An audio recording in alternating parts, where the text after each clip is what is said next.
வணக்கம். இன்றைய தலைப்புச் செய்திகள். தொழிலாளர்கள் பிரச்சனை இல்லாமல் இருந்தால்தான் தொழிற்சாலைகள் வரும். தொழில் நல்லுறவு குறித்த ஒரு நாள் பயிற்சி முகாமில் முதல்வர் ரங்கசாமி பேச்சு. உலக சுகாதார தினத்தை முன்னிட்டு 3 நாட்கள் நடைபெறும் சுகாதார திருவிழா கவர்னர் முதல்வர் துவக்கி வைப்பு. கிரிப்டோ கரன்சி மோசடி வழக்கில் நடிகைகள் தமன்னா, காஜல் அகர்வால் ஆகியோருக்கு சம்மன் அனுப்ப முடிவு. சிறுமி பாலியல் வழக்கில் மூடப்பட்ட தவளக்குப்பம் தனியார் பள்ளி போலீஸ் பாதுகாப்புடன் மீண்டும் திறப்பு. இனி விரிவான செய்திகள். தொழிலதிபர்களுக்கும் தொழிலாளர்களுக்கும் இடையே நல்லுறவு நிலவ வேண்டும். தொழிலாளர்கள் மகிழ்ச்சியாக இருந்தால்தான் தொழில் வளர்ச்சி அடையும் என தொழிலாளர் துறை சார்பில் நடைபெற்ற தொழில் நல்லுறவு குறித்த ஒரு நாள் பயிற்சி முகாமில் முதலமைச்சர் ரங்கசாமி தெரிவித்துள்ளார். புதுவை அரசின் தொழிலாளர் துறை சார்பில் தொழில் நல்லுறவு குறித்த ஒரு நாள் பயிற்சி முகாம் கதிர்காமம் இந்திரா காந்தி அரசு மருத்துவக் கல்லூரி கருத்தரங்க கூடத்தில் நடைபெற்றது. தொழிலாளர் நலத்துறை ஆணையர் யாசம் லட்சுமி நாராயண ரெட்டி வரவேற்றார். முகாமை முதலமைச்சர் ரங்கசாமி துவக்கி வைத்து பேசினார். அப்பொழுது நல்லுறவு இருந்தால் மகிழ்ச்சி இருக்கும், வாழ்வு சிறக்கும் என தெரிவித்துள்ளார். மேலும் புதுவையில் சிறு குறு தொழிற்சாலைகள் 1500 உள்ளது. அதில் 1000 தொழிலாளர்கள் பணியாற்றி வருகின்றனர். பெரிய தொழிற்சாலைகள் வெளியேறிவிட்டது. இதற்கு பல காரணங்கள் இருக்கலாம். சலுகை நிறுத்தம், தொழிலாளர் பிரச்சனை ஆகியவற்றால் பெரிய தொழிற்சாலைகள் வெளியேறியுள்ளது. இதனால் வேலைவாய்ப்பு குறைந்து வருவதால் ஏற்கனவே புதுவையில் விவசாய தொழில் நலிவடைந்துள்ளது. கடந்த எதிர்பார்ப்பு காலங்களில் 31,000 ஹெக்டேராக இருந்த நிலம் தற்பொழுது 10,000 ஹெக்டேராக சுருங்கியுள்ளது. இதனால் விவசாயிகளின் வேலைகளும் குறைந்துவிட்டது. எனவே தொழிற்சாலைகள் மூலம் வேலை வழங்க வேண்டும். முதலீட்டாளர்கள் தொழில் நல்லுறவை காக்கும் வகையில் எளிய முறையில் தொழில் துவங்க அனுமதி அளிக்க வேண்டும். அப்பொழுதுதான் அவர்களுக்கு நம்பிக்கை வரும். தொழிற்சாலை துவங்க 2 அல்லது 3 மாதத்தில் அனுமதி கொடுக்க வேண்டும். அதில் சிரமம் ஏற்பட்டு ஓராண்டு என இழுபறி இருந்தால் முதலீட்டாளர்கள் வரமாட்டார்கள். தொழில் துவங்கவே எவ்வளவு கஷ்டம் என்றால் தொழிலை நடத்துவது எவ்வளவு கஷ்டம் என நினைத்து விட்டு போய்விடுவார்கள். தடையெல்லாம் மின்சாரம் வழங்க வேண்டும் என்பதும் முதலீட்டாளர்களின் எதிர்பார்ப்பு. ஒருபுறம் கல்வியில் நாம் பெரும் முன்னேற்றம் அடைந்துள்ளோம்.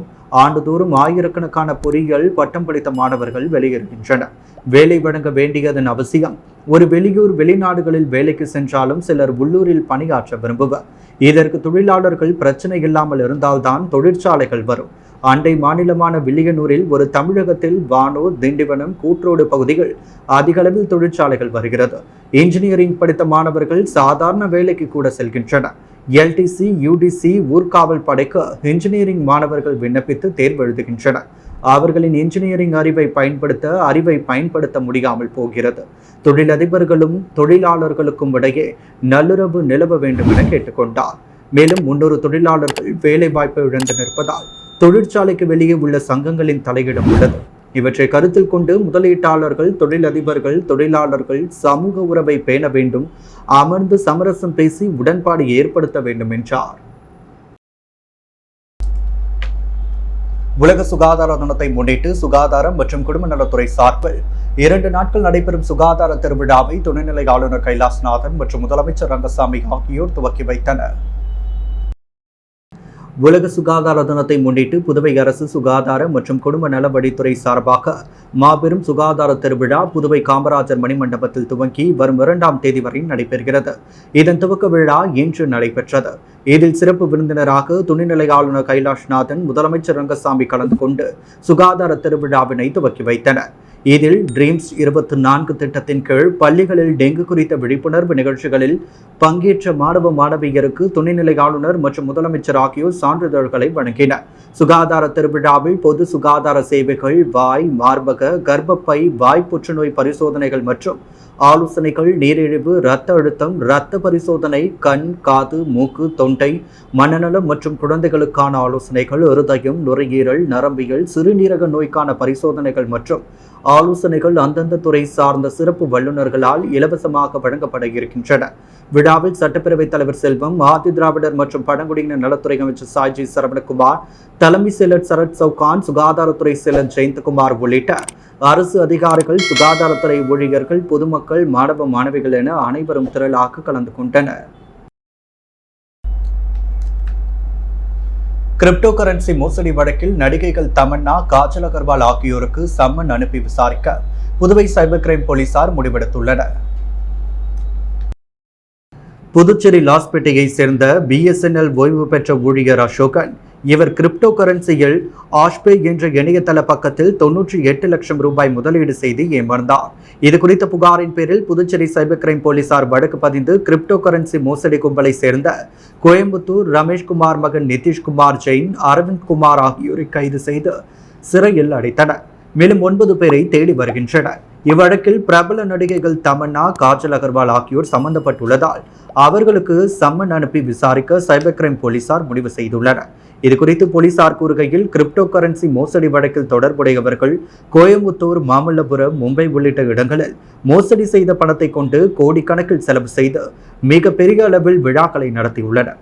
இதில் சினிமா நடிகைகள் தமன்னா, காஜல் அகர்வால் உள்ளிட்ட சில பிரபலங்களை அழைத்து வந்துள்ளது தெரியவந்தது. இதற்காக நடிகைகளுக்கு எவ்வளவு சம்பளம் வழங்கப்பட்டது, அந்த பணம் எந்த வங்கி கணக்கிலிருந்து அனுப்பப்பட்டது, அவர்களுக்கும் இந்த மோசடி கும்பலுடன் தொடர்பு உள்ளதா என பல்வேறு சந்தேகங்கள் ஏற்பட்டுள்ளது. இதனால் சம்பந்தப்பட்ட நடிகைகளான தமன்னா, காஜல் அகர்வால் ஆகியோருக்கு சம்மன் அனுப்பி விசாரிக்க முடிவு செய்யப்பட்டுள்ளது என்றார். பாலியல் குற்றச்சாட்டு வழக்கு நீதிமன்றத்தில் நிலுவையில் உள்ள நிலையில் பூட்டிய தவளக்குப்பம் தனியார் பள்ளி பலத்த போலீஸ் பாதுகாப்புடன் மீண்டும் திறக்கப்பட்டு இயங்கியதால் அப்பகுதியில் பதற்றமான சூழல் நிலவி வருகிறது. புதுச்சேரி தவளக்குப்பம் அருகே உள்ள தானம்பாளையம் பகுதியில் இயங்கி வரும் செயின்ட் ஜோசப் தனியார் பள்ளியில் பயிலும் 1ஆம் வகுப்பு மாணவியான 6 வயது சிறுமிக்கு அறிவியல் ஆசிரியர் ஒருவர் பாலியல் சீண்டலில் ஈடுபட்டதாக கடந்த 14ஆம் தேதி பெற்றோர்கள் மற்றும் மீனவ மக்கள் சுமார் 1000க்கும் மேற்பட்டோர் சாலை மறியல் போராட்டத்தில் ஈடுபட்டனர். அதைத் தொடர்ந்து புதுச்சேரி முழுவதும் சம்பந்தப்பட்ட தனியார் பள்ளி மற்றும் ஆசிரியை கண்டித்த பல கட்ட போராட்டங்கள் நடைபெற்றது. இதனால் அந்த பள்ளியை தற்காலிகமாக மூடினர். இதனை கண்டித்து மாணவ மாணவியர்கள் மற்றும் ஆசிரியர்கள் என 60 பேர் பள்ளியை திறக்க வலியுறுத்தி கடந்த 17ஆம் தேதி சாலை மறியலில் ஈடுபட்டனர். சம்பவ இடத்திற்கு வந்த சப் கலெக்டர் இஷிதாரதி மற்றும் SP பக்தவக்ஷலம் ஆகியோர் இது குறித்து நடவடிக்கை எடுப்பதாக உறுதியளித்தனர். மேலும் அந்த பள்ளியில் பயிலும் மேல்நிலை வகுப்பு மாணவ மாணவியருக்கு செய்முறை தேர்வுகள் அரசு ஒத்துழைப்புடன் வேறு பள்ளிகள் நடத்தப்பட்டது. அதைத் தொடர்ந்து நேற்று முன்தினம் பாதிக்கப்பட்ட சிறுமியின் பெற்றோர்கள் மற்றும் முக்கிய பிரமுகர்களை மாவட்ட ஆட்சியர் குலோத்துங்கன் அழைத்து இந்த நிலையில் பேச்சுவார்த்தை நடத்தினார். போலீஸ் பாதுகாப்புடன் பள்ளி திறந்து நடத்தப்பட்டது. இன்று மேலும் 10, 11, 12ஆம் வகுப்பை சேர்ந்த சுமார் 140க்கும் மேற்பட்ட மாணவர்கள் தற்சமயம் பயின்று வருவதாகவும் நாளை முதல் 1ஆம் வகுப்பு முதல் அனைத்து மாணவ மாணவியர்களும் வழக்கம் போல் பள்ளி இயங்கும் என கூறப்படுகிறது. பாலியல் குற்றச்சாட்டு வழக்கு நீதிமன்றத்தில் நிலுவையில் உள்ள நிலையில் பூட்டிய பள்ளியை பலத்த போலீஸ் பாதுகாப்புடன் திறந்து நடத்துவது அப்பகுதியில் பதற்றத்தை ஏற்படுத்தியுள்ளது. புதுச்சேரி தவளக்குப்பம் பள்ளியில் நடந்த சிறுமியின் பாலியல் வன்கொடுமையை மூடி மறைக்கும் NR காங்கிரஸ் பாஜக கூட்டணி அரசை கண்டித்து இந்திய மாதர் தேசிய சம்மேளனம் சார்பில் கண்டன ஆர்ப்பாட்டம் நடைபெற்றது. புதுச்சேரி தவளக்குப்பம் பள்ளியில் சிறுமிக்கு நடந்த பாலியல் வன்கொடுமையை மூடி மறைக்கும் NR காங்கிரஸ் பாஜக கூட்டணி அரசை கண்டித்தும் பாதிக்கப்பட்ட சிறுமியின் பெற்றோர்கள் மீது தாக்குதல் செய்த தவளக்குப்பம் காவலர்கள் மீதும் நடவடிக்கை எடுக்க வலியுறுத்தி இந்திய மாதர் தேசிய சம்மேளனம் சார்பில் கண்டன ஆர்ப்பாட்டம் நடைபெற்றது. கல்வித்துறை முன்பு நடைபெற்ற ஆர்ப்பாட்டத்தில் மாநில தலைவர் சாரதா தலைமை தாங்க 100க்கும் மேற்பட்ட பெண்கள் பங்கேற்று கோரிக்கைகளை வலியுறுத்தி கண்டன கோஷமிட்டனர்.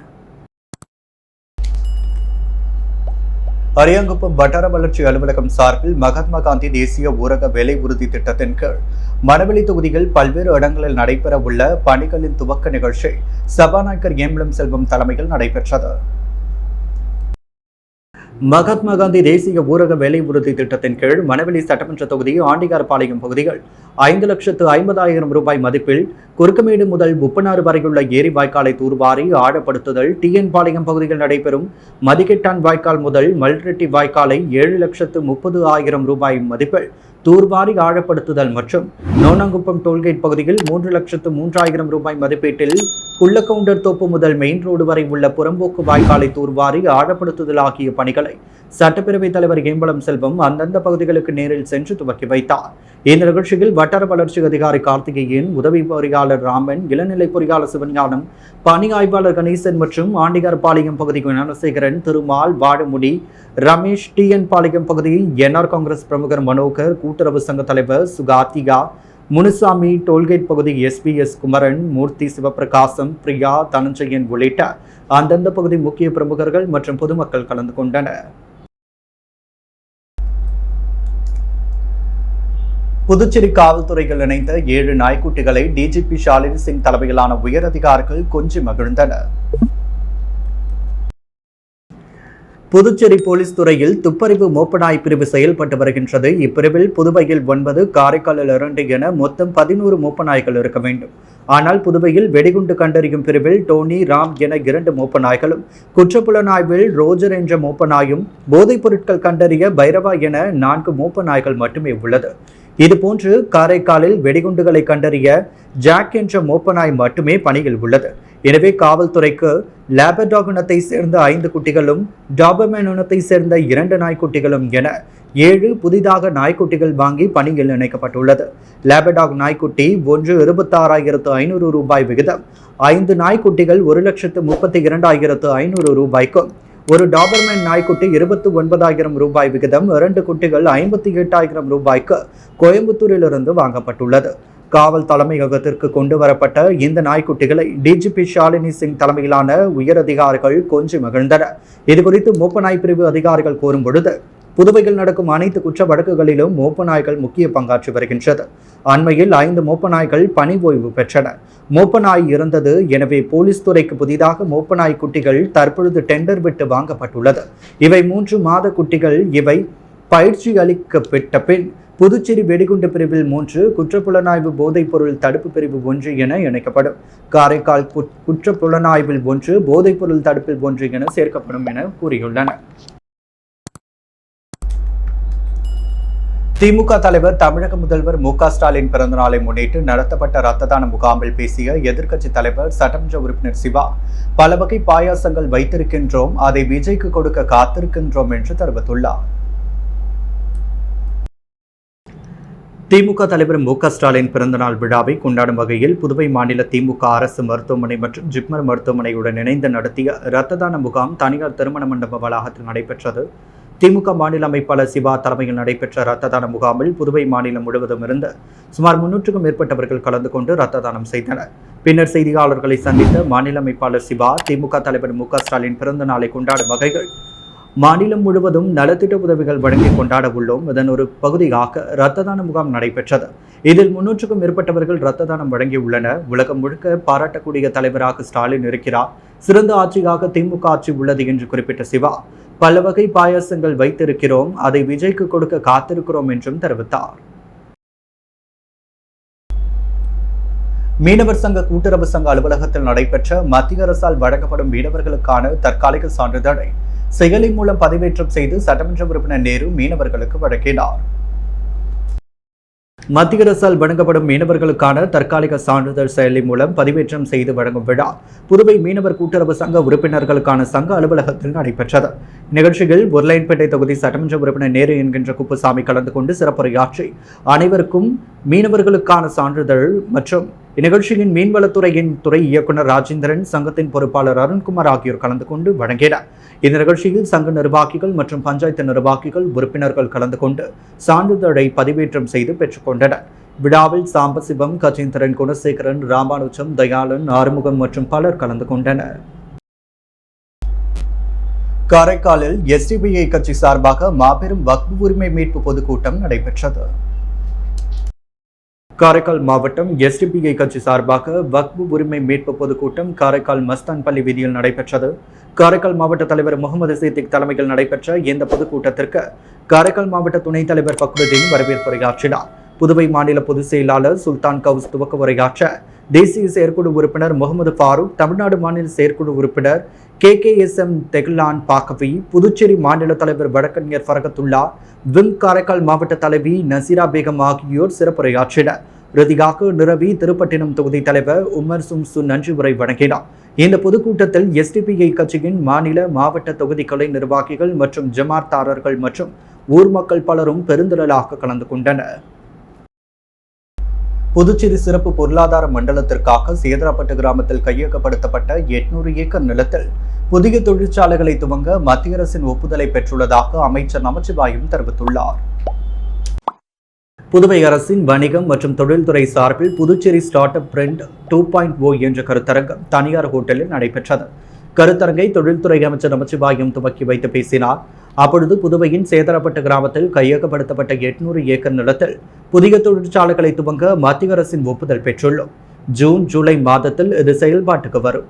அதில் ஸ்டார்ட் அப்களுக்கு தனியிடம் ஒதுக்கப்படும். ஐடி, ஆட்டோமொபைல், பார்மசுவல் தொழிற்சாலைகள் வர உள்ளது என்றார். இங்கு சென்னை IITக்கும் 100 ஏக்கர் நிலம் ஒதுக்கீடு செய்யப்படுவதாகவும் இதனால் புதிய தொழிற்சாலைகள் வரும் என்று நம்பிக்கை தெரிவித்த நமச்சிவாயம், இதன் மூலம் புதிய தொழிற்சாலைகளை உருவாக்கி புதுச்சேரி இளைஞர்களுக்கு வேலை வாய்ப்புகளை உருவாக்க முடியும். அதனால் மாநில வருவாயும் பெருகும் என்றார். வெளிநாட்டில் வேலைவாய்ப்பு உள்ளதாக கூறி காரைக்கால் வாலிபரிடம் 3,30,000 ரூபாய் மோசடி செய்த கும்பலை போலீசார் தேடி வருகின்றனர். காரைக்கால் PK சாலையை சேர்ந்தவர் முத்தழகன். இவர் ஆன்லைனில் வெளிநாட்டு வேலை வாய்ப்பு தொடர்பான விளம்பரத்தை பார்த்து அதிலிருந்த மொபைல் எண்ணை வாட்ஸ்அப் மூலம் தொடர்பு கொண்டு பேசியுள்ளார். அப்பொழுது எதிர்முனையில் பேசிய மர்ம நபர் கனடாவில் தங்களுக்குரிய வேலை இருப்பதாகவும் அந்த வேலைக்கு விசா கட்டணம் செலுத்த வேண்டும் என கூறியுள்ளார். இதை நம்பிய முத்தழகன் அந்த மர்ம நபருக்கு 3,30,360 ரூபாய் அனுப்பி ஏமாந்துள்ளார். இதேபோல் நயினார் மண்டபம் வாவுசி வீதியை சேர்ந்த சூர்யா என்பவரை டெலிகிராம் மூலம் தொடர்பு கொண்ட மர்ம நபர் வீட்டிலிருந்தபடி அதிக பணம் சம்பாதிக்கலாம் என ஆன்லைன் வேலை குறித்து கூறியுள்ளார். இதை நம்பிய சூர்யா 79,000 ரூபாய் பணத்தை ஏமாற்றி செலவழித்தார். இதேபோல் ஆன்லைன் மோசடி கும்பலிடம் முதலியார்பேட்டையை சேர்ந்த ராஜசேகர் 50,000, லாஸ்பேட்டையை சேர்ந்த ராஜேஸ்வரி 35,090 இருந்த மதகடிப்பட்டை சேர்ந்த ஜெயராஜ் 40,000, நல்லவாடு சுனாமி நகரை சேர்ந்த ராமீலா 18,450, காரைக்காலை சேர்ந்த ஜெயசூர்யா 31,350 ரூபாயும் மொத்தம் 7 பேர் 5,85,000 ரூபாய் பணத்தை அனுப்பி ஏமாந்துள்ளனர். இது குறித்த புகாரின் பேரில் புதுச்சேரி சைபர் கிரைம் போலீசார் வழக்கு பதிந்து விசாரணை நடத்தி வருகின்றனர். மாசிமக திருவிழாவை முன்னிட்டு வரும் மார்ச் 13ஆம் தேதி காரைக்காலுக்கும் மறுநாள் 14ஆம் தேதி புதுச்சேரியில் உள்ள அரசு மற்றும் தனியார் பள்ளிகளுக்கும் கல்வித்துறை விடுமுறை அறிவித்துள்ளது. கல்வித்துறை இணை இயக்குநர் சிவகாமி வெளியிட்டுள்ள உத்தரவில், மாசிமிகு திருவிழாவை முன்னிட்டு புதுச்சேரிக்கு 14ஆம் தேதி வெள்ளிக்கிழமை, காரைக்காலில் 13ஆம் தேதி வியாழக்கிழமை அனைத்து அரசு தனியார் பள்ளிகளுக்கும் விடுமுறை அறிவிக்கப்படுகிறது. அன்றைய தினம் பொதுத் தேர்வுகள் ஏதேனும் இருப்பின் திட்டமிட்டபடி நடைபெறும். ஏற்கனவே கல்வி நாட்காட்டியில் மார்ச் 3ஆம் தேதி திங்கட்கிழமை மாசி மகத்திற்கான விடுமுறை அறிவிக்கப்பட்டிருந்தது. தற்பொழுது 13, 14ஆம் தேதியாக மாற்றப்பட்டுள்ளது. அதன்படி அந்த தேதியில் பள்ளிகள் வழக்கம் போல் செயல்படும் என அதில் தெரிவிக்கப்பட்டுள்ளது. முருங்கப்பாக்கம் ஸ்ரீ அங்காள பரமேஸ்வரி அம்மன் ஆலயத்தில் 66ஆம் ஆண்டு மயான கொள்ளை விழா நேற்று நடைபெற்றது. புதுச்சேரி முருங்கப்பாக்கம் பகுதியில் எழுந்தள்ளியுள்ள அருள்மிகு ஸ்ரீ அங்காள பரமேஸ்வரி அம்மன் ஆலயத்தில் 66ஆம் ஆண்டு மயான கொள்ளை விழா நேற்று நடைபெற்றது. ஆலயத்தில் கடந்த 19ஆம் தேதி சங்கராபரணி நதிக்கரையில் புனித நீர் திரட்டி கரகம் ஜோடிக்கப்பட்டு வீதி உலா நடைபெற்று கொடியேற்றத்துடன் துவங்கியது. தினம்தோறும் பல்வேறு வாகனங்களில் அம்மன் சிறப்பு அலங்காரத்தில் வீதி உலா நடைபெற்றது. தொடர்ந்து நேற்று முன்தினம் ரணகளிப்பு நிகழ்ச்சியும், நேற்று முருங்கப்பாக்கம் பகுதியில் மயான கொள்ளை விழாவும் நடைபெற்று இரவு அம்மன் புஷ்ப விமானத்தில் சுவாமி வீதி உலாவும் நடைபெற்றது. இதில் ஏராளமான பக்தர்கள் கலந்து கொண்டு சுவாமி தரிசனம் செய்து வழிபட்டனர். மேலும் இந்த விழாவில் முக்கிய விருந்தினர்களான அரியங்குப்பம் சட்டமன்ற உறுப்பினர் பாஸ்கரன் தட்சிணாமூர்த்தி, முன்னாள் அறங்காவலர் குழு தலைவர் பாஸ்கர், வட்டார காங்கிரஸ் தலைவர் ஐயப்பன், மாநில காங்கிரஸ் செயற்குழு உறுப்பினர் விஜயலட்சுமி, ஜெயமூர்த்தி, தனபால் ஆகியோர் கலந்து கொண்டு சிறப்பித்தனர். மேலும் இந்த விழாவிற்கான ஏற்பாடுகளை ஆலய நிர்வாக குழுவினர், விழா குழுவினர் மற்றும் ஊர் பொதுமக்கள் சிறப்பாக செய்திருந்தனர். முத்தியால்பேட்டை அருள்மிகு ஸ்ரீ அங்காள பரமேஸ்வரி அம்மன் ஆலயத்தில் நடைபெற்ற மாசி மாதம் அமாவாசை முன்னிட்டு ஊஞ்சல் உற்சவ விழா நடைபெற்றது. புதுச்சேரி முத்தியால்பேட்டை அருள்மிகு ஸ்ரீ அங்காள பரமேஸ்வரி அம்மன் ஆலயத்தில் நடைபெற்ற மாசி மாத அமாவாசையை முன்னிட்டு மிக விமர்சையாக நடைபெற்ற ஊஞ்சல் உற்சவத்தில் உபயதாரர் புதுவை திமுக தலைமை பொதுக்குழு உறுப்பினர் பிரபாகரன் தனது குடும்பத்தோடு சுவாமி தரிசனம் செய்து ஊஞ்சல் உற்சவத்தில் கலந்து கொண்டார். ஊஞ்சல் உற்சவத்தில் கலந்து கொண்ட திரளான பக்தர்களுக்கு தனது சொந்த செலவில் பிரசாதம் வழங்கினார். விழாவில் நாட்டி அஞ்சலி, வீணை நிகழ்வு, நாதஸ்வரம் கச்சேரி உள்ளிட்ட நிகழ்வுகள் நடைபெற்றது. நிகழ்ச்சியில் ஏராளமான பொதுமக்கள் கலந்து கொண்டு ஊஞ்சல் உற்சவத்தில் சுவாமியை தரிசனம் செய்தனர். அபிஷேகப்பாக்கம் ஆயுற்றூர் மகாதேவர் ஆலயத்தில் நடைபெற்ற சிவராத்திரி விழாவில் முன்னாள் சேர்மன் ஆனந்தன் கலந்து கொண்டு சுவாமி தரிசனம் செய்தார். மகா சிவராத்திரி இந்துக்களால் கொண்டாடப்படும் சிவனுக்குரிய விரதமாகும். இவ்விரதம் ஆண்டுதோறும் மாசி மாதத்தில் வரும் கிருஷ்ணபக்ஷ தேய்பிறை சதுர்த்தி திதிகள் இரவில் கொண்டாடப்படுகிறது. உலகம் முழுவதும் உள்ள சிவாலயங்களில் கொண்டாடப்படும் இந்த மகா சிவராத்திரி விழாவானது 6 ஜாம பூஜைகளாக நடைபெற்றது. இதில் ஒரு பகுதியாக அரியாங்குப்பம் கொம்யூன் அபிஷேகப்பாக்கம் பகுதியில் அமைந்துள்ள ஆயுற்றூர் மகாதேவர் ஆலயத்தில் மகா சிவராத்திரி விழா நடைபெற்றது. இதில் 2ஆம் ஜாம சிவராத்திரி பூஜையில் அரியாங்குப்பம் கொம்யூன் பஞ்சாயத்து முன்னாள் சேர்மன் ஆனந்தன் கலந்து கொண்டு சுவாமி தரிசனம் செய்தார். அவருக்கு ஆலய நிர்வாகிகள் சார்பில் பொன்னாடை போர்த்தி மாலை அணிவித்து மரியாதை செலுத்தினர். தொடர்ந்து நடைபெற்ற அன்னதான விழாவில் முன்னாள் சேர்மன் ஆனந்தன் கலந்து கொண்டு பக்தர்களுக்கு அன்னதானம் வழங்கினார்.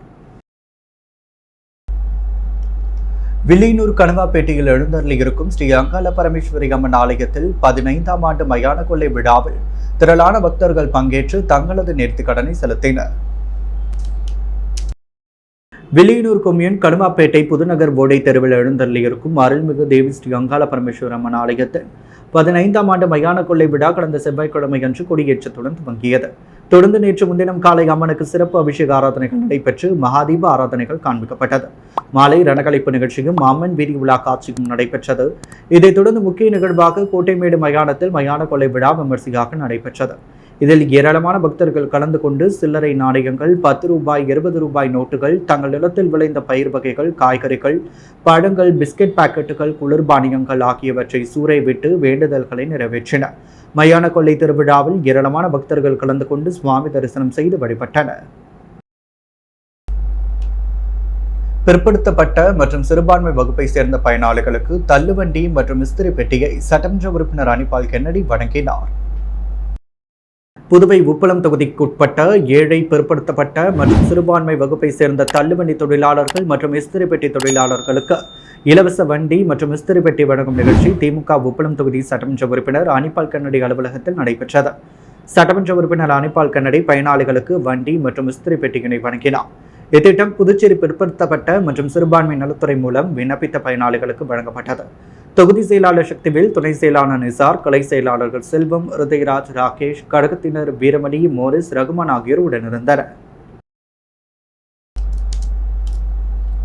வம்மக்கிரபாளையம் அங்காள பரமேஸ்வரி அம்மன் கோவிலில் மாசி மாதத்தில் நடக்கும் மயான கொள்ளை திருவிழா கொடியேற்றத்துடன் துவங்கியது.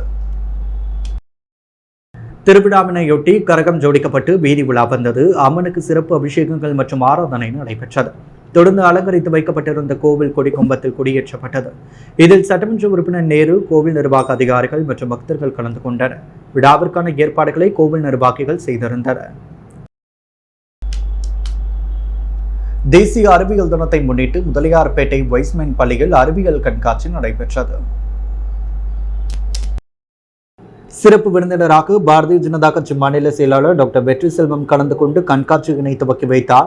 இந்நிகழ்ச்சியில் 1 முதல் 3ஆம் வகுப்பு வரை படிக்கும் மாணவ மாணவிகளுக்கு கைவினைப் பொருள் கண்காட்சிகளும், 4ஆம் வகுப்பு முதல் 9ஆம் வகுப்பு வரை உள்ள மாணவர்களுக்கு அறிவியல் கண்காட்சியிலும் பங்கேற்று சிறப்பு விருந்தினர் வெற்றி செல்வத்திற்கு சிறப்பாக செய்முறை விளக்கம் அளித்தனர். மேலும் மழலையர் வகுப்பை சார்ந்த மாணவர்கள் பாரத பிரதமர் நரேந்திர மோடி கடந்த ஆண்டை சிறுதானிய ஆண்டாக அறிவித்ததை முன்னிட்டு சிறுதானியங்களால் செய்யப்பட்ட பல்வேறு உணவு பண்டங்களை தயார் செய்து சிறுதானியங்கள் முக்கியத்துவத்தை அனைவருக்கும் விளக்கி சிறப்பாக கண்காட்சியில் இடம்பெற செய்தனர். அறிவியல் கண்காட்சியில் சிறப்பாக பங்கேற்று கலந்து கொண்ட அனைத்து மாணவர்களையும் வெற்றி செல்வம் பாராட்டினார். மேலும் அறிவியல் சார்ந்த சில விளக்கங்களையும் மாணவர்களுக்கு புரியும் வகையில் கரும்பலகையில் எழுதி கற்றுக் கொடுத்தார். இந்நிகழ்ச்சியில் பள்ளியின் பொறுப்பாசிரியர்கள் சோலை ராணி, அருணேஸ்வரி, ஆசிரியர்கள் ராதா, நிரஞ்சனா தேவி, காமாட்சி, சாந்தி, மலர்விழி, வசந்தி, உமாதேவி, சத்தியவதி ஆகியோர் கண்காட்சி நிகழ்ச்சிகளை மிகச்சிறப்பாக ஏற்பாடு செய்தனர். புதுவையில் இன்றைய தங்கம் மற்றும் வெள்ளி விலை நிலவரம். முத்து கோல்ட் ஹவுஸ் வழங்கும் தங்கம் மற்றும் வெள்ளி விலை நிலவரம். தங்கம் 1 கிராம் 7,950 ரூபாய். வெள்ளி 1 கிராம் 102 ரூபாய். மீண்டும் இன்றைய முக்கிய செய்திகள். தொழிலாளர்கள் பிரச்சனை இல்லாமல் இருந்தால்தான் தொழிற்சாலைகள் வரும். தொழில் நல்லுறவு குறித்த ஒரு நாள் பயிற்சி முகாமில் முதல்வர் ரங்கசாமி பேச்சு. உலக சுகாதார தினத்தை முன்னிட்டு 3 நாட்கள் நடைபெறும் சுகாதார திருவிழா. கவர்னர், முதல்வர் துவக்கி வைப்பு. கிரிப்டோ கரன்சி மோசடி வழக்கில் நடிகைகள் தமன்னா, காஜல் அகர்வால் ஆகியோருக்கு சம்மன் அனுப்ப முடிவு. சிறுமி பாலியல் வழக்கில் மூடப்பட்ட தவளக்குப்பம் தனியார் பள்ளி போலீஸ் பாதுகாப்புடன் மீண்டும் திறப்பு. வணிகம் மற்றும் தொழில்துறை சார்பில் புதுச்சேரி ஸ்டார்ட் அப் ஸ்பிரிண்ட் 2.0 அமைச்சர் நமச்சிவாயம் துவக்கி வைப்பு. ஆன்லைனில் வெளிநாட்டு வேலை தேடிய வாலிபரிடம் 3,30,000 ரூபாய் மோசடி. இத்துடன் எஸ் மீடியாவின் செய்திகள் நிறைவடைகின்றன. வணக்கம்.